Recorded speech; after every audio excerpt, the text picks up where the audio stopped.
front where the action was taking place.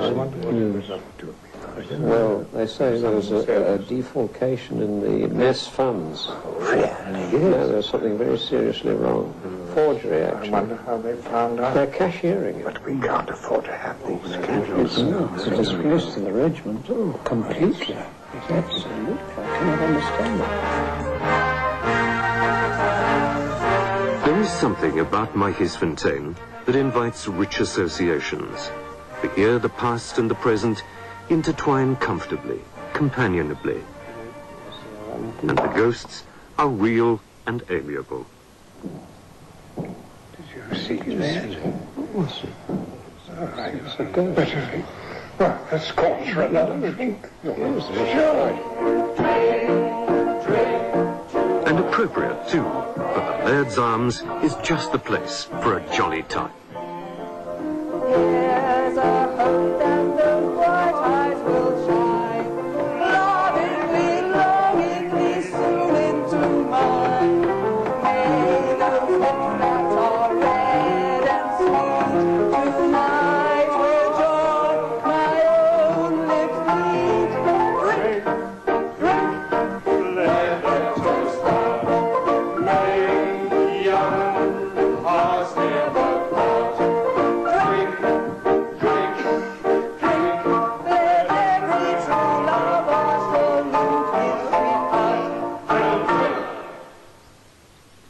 But although Matjiesfontein is, for the most part, a satisfyingly jolly place, there are darker associations.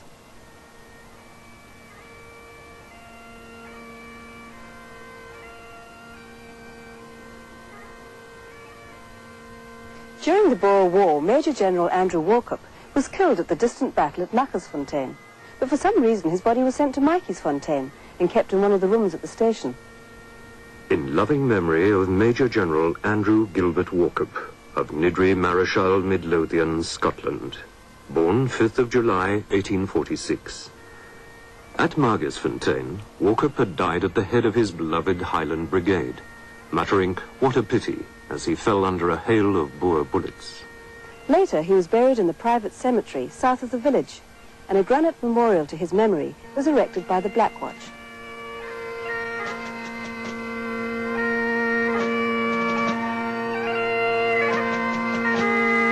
After the war, Lady Walkup visited the grave, but her husband's body was never taken back to Scotland. It's a strange last resting place for one of Scotland's greatest sons. Legend has it that Walkup's is an unquiet spirit, and that at midnight on the Matjiesfontein station, the ghost of the gallant Highlander restlessly roams the deserted platform. Gideon Schippers, the Boer soldier, is also associated with Matjiesfontein. For in the bitter closing stages of the war, he was brought to the old courthouse for trial and subsequent execution.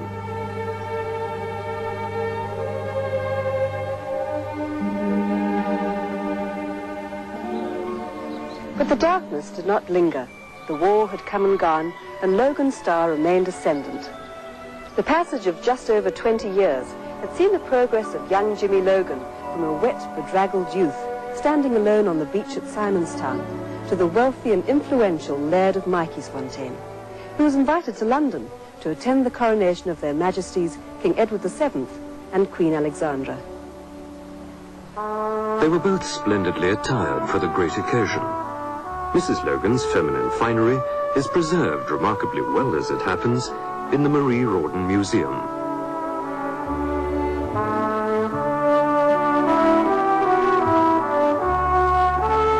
Her coronation outfit, a veritable symphony of pink lace and black beading. The Laird himself also looked every inch the part in his velvet outfit, complete with sword. James Douglas Logan died in 1920 and lies buried in the poignantly beautiful private cemetery near the village. And happily, his little empire and his dream now live on. For though Matjiesfontein declined in the years following his death and was no longer the fashionable resort it had been, the dream remained full of promise, just waiting for the sensitive touch of the right person to make a renaissance possible and for Matjiesfontein to live again. And in 1968, the longed-for rebirth began, when Matjiesfontein was acquired by the now famous hotelier David Rawdon and given a new lease of life.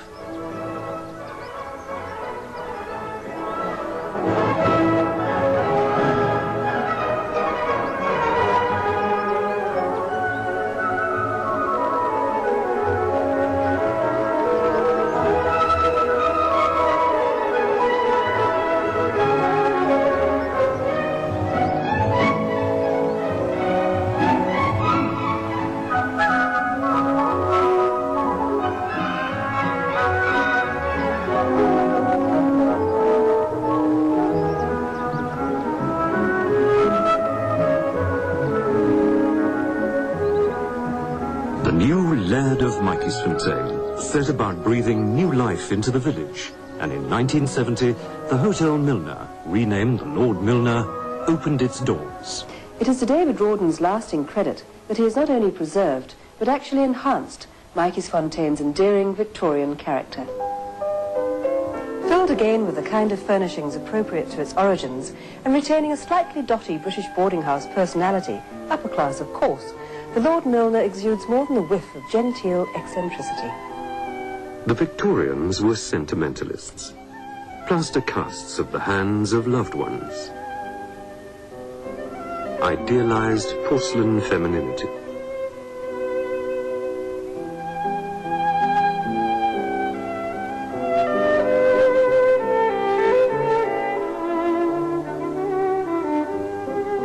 But along with this went a becoming regard for craftsmanship and building things to last.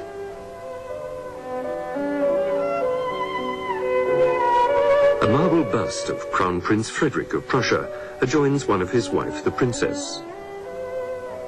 The daughter of Queen Victoria, definitely not amused by this delightful décolletage.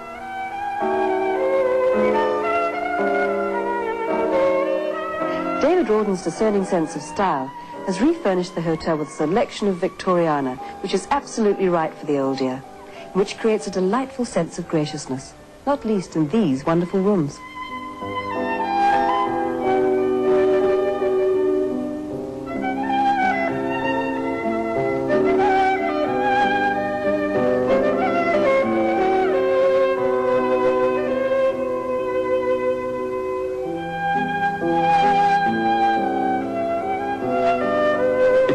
Unmistakably Victorian. The Queen commemorated in Staffordshire pottery, in portraits with her children. Here there's time for reflection on the fascinating foibles and fashions of yesteryear, like the devotion to dogs that the British carried with them everywhere. Matjiesfontein enshrines that sweetness, that innocence, calling down the corridors of time.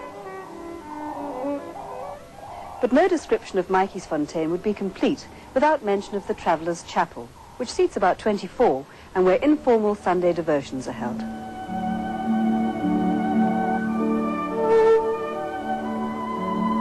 There are always freshly picked flowers in the chapel, and a tranquility, a repose that is rare. The chapel even has its own credo. Live in the present, be grateful for the past, leave the future in God's hands. It has been dedicated by David to the memory of his father, George Rawdon. It's enchanting, a place of modesty, peace and love.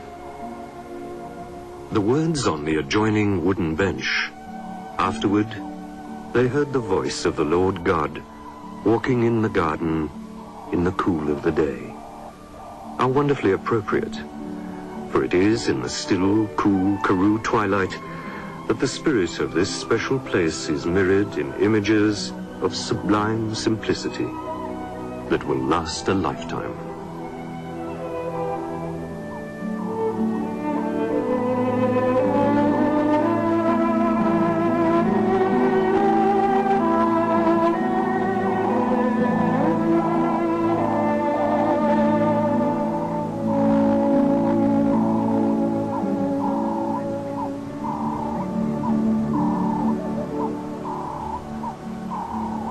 It's difficult in the end to sum up Matjiesfontein's magical, multifaceted appeal. Perhaps it's because this Victorian village is unique, and David Rawdon has kept the dream of James Logan alive and well. John X. Merriman once said, "I wish there were 10,000 Logans in South Africa."